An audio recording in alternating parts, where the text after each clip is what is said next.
The news day continues here on One News Now. I'm Charles Lejano. Booster vaccinations have begun in various drugstores in Metro Manila. This is part of the government's Res Bakuna sa Botica program. To give us updates on this, we have JC Cosico joining us live from Manila. Good morning, JC. Could you tell us whether there are a lot of people lining up for their booster shots at drugstores today? Charles, not that much, but at least 30 individuals are expected to receive booster doses here at a drugstore in Malate, Manila for today's rollout or start of the Res Bakuna sa Butika. They are expected to receive Sinovac and AstraZeneca booster shots. Charles. JC, could you tell us more about the specific setup that they have there at drugstores? How do they expect this to affect the normal operations of drugstores?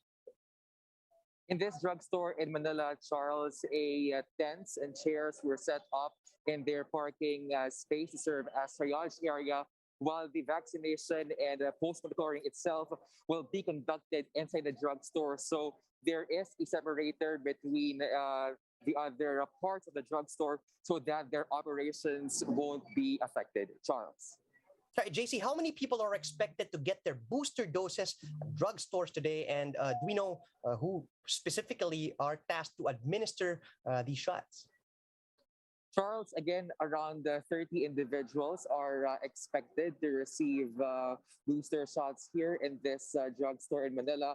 But walk-in registrations are still allowed, but it will depend on the available vaccines if they will get jabbed today. Now, it is the pharmacists who will administer the COVID-19 shots, and the DOH said that they underwent training. Charles.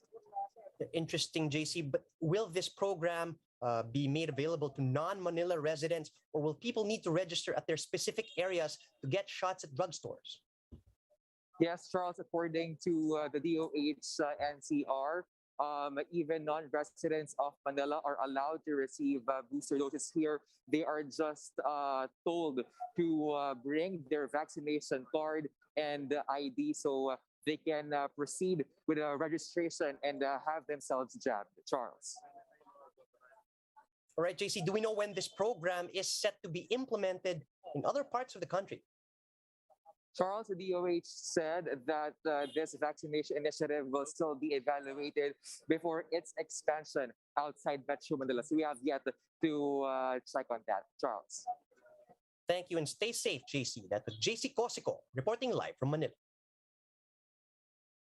An expert clarifies that rashes were not considered serious adverse effects of COVID-19 vaccines.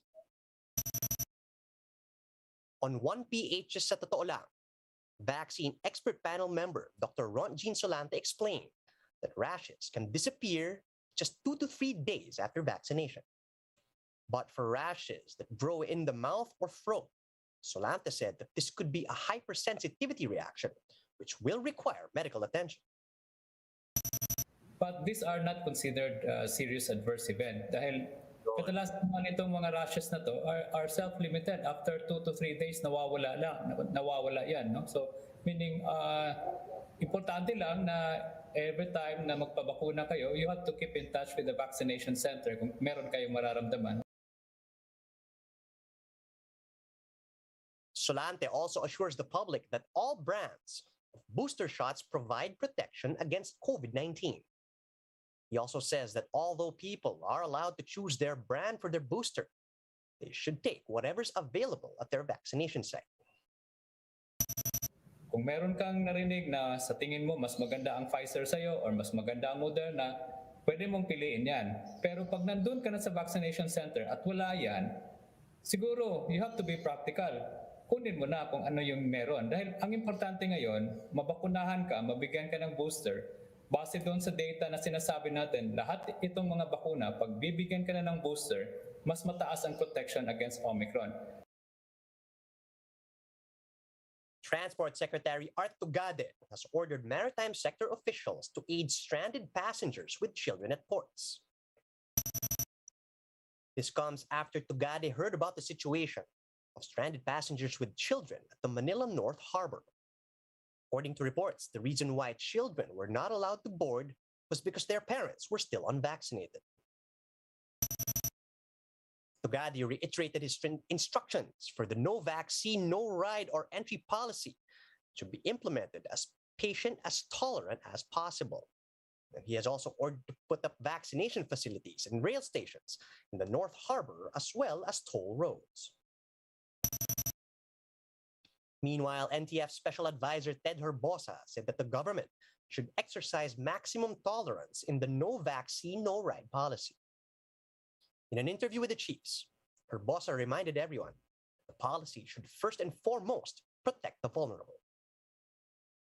The way I look at it is, my advice is, exercise maximum tolerance, di ba? So you want to go, you understand it is your risk. The government is telling you, you're unvaccinated. You sure you want to ride the public transport? Because the vaccinated might be having mild symptoms or asymptomatic and then infect you with a virus. So that's basically the way, and not just, apprehending them. So that's where the anti-poor discourse comes. And it might be time to stop calling galunggong the poor man's fish. Why? Because the price of this fish now costs up to 300 pesos per kilo. Shaila Francisco reports. Supply of galunggong in some markets is now limited after prices increased early this year. In Mandaluyong and Makati, imported galunggong range from 200 to 260 pesos per kilo, while local varieties reach as high as 300 pesos per kilo. Retailers said problems in deliveries caused prices to spike, while others have chosen not to sell local galunggong for now. Bumibili lang ng konti para pang paksiw. Para makatipid. The Agriculture Department explains that aside from the closed fishing season, production is also affected by higher prices of fuel and fish feeds. Typhoon Odette also had an effect to the fishery sector. They are the number one in the subsector of agriculture, badly hit during the Typhoon Odette. So the capacity of our fishers to catch will be in question. The Bureau of Fisheries and Aquatic Resources is now estimating a deficit of 119,000 metric tons of supply this first quarter. To fill in this gap, the DA has approved the importation of 60,000 metric tons of small pelagic fish such as mackerel and galunggong for the first quarter. The imported fish must be sold not more than 90 pesos per kilo for wholesale and must be disposed within 20 days upon arrival. But consumers still prefer fresh fish over imported ones. Sariwa. Bakit sariwa? Kasi parang mas maano yung nutrients ng isda doon sa sariwa kaysa sa frozen. Sariwa. Siyempre kahit anong bagay, mas masarap talaga pag fresh talaga eh. Meanwhile, Fishers Group Amalakaya calls on the government to lift the imposition of closed fishing season instead of importing supply. The group insists that the shortage is artificial and that there are still enough supply of fish, but the DA begs to differ. Ang importante natin ngayon, hindi tayo magkulang ng supply. So mas maganda na yung sumobra is magkulang, di ba? It's pandemic pa ngayon. The DA is also working on increasing local production aside from giving the go signal to import fish supply. Shaila Francisco, WR1 News. Here's a quick look at some of today's headlines. The local government of Cebu is rejecting the no vaccine, no ride policy. The Octa Research Group clarifies Metro Manila is still at critical risk for COVID-19. And your favorite emo bands from the 2000s, including My Chemical Romance, are teaming up for one big music festival. And those are the top stories at this hour. Join us again later at 2 p.m. as we continue to monitor the day's biggest stories. You can also catch One News on the Signal Play app. Register for a free account at www.signalplay.com so you can stream One News live anytime and anywhere. I'm Charles Lejano. Mask on, wash hands, and stay safe, Philippines. We are One News.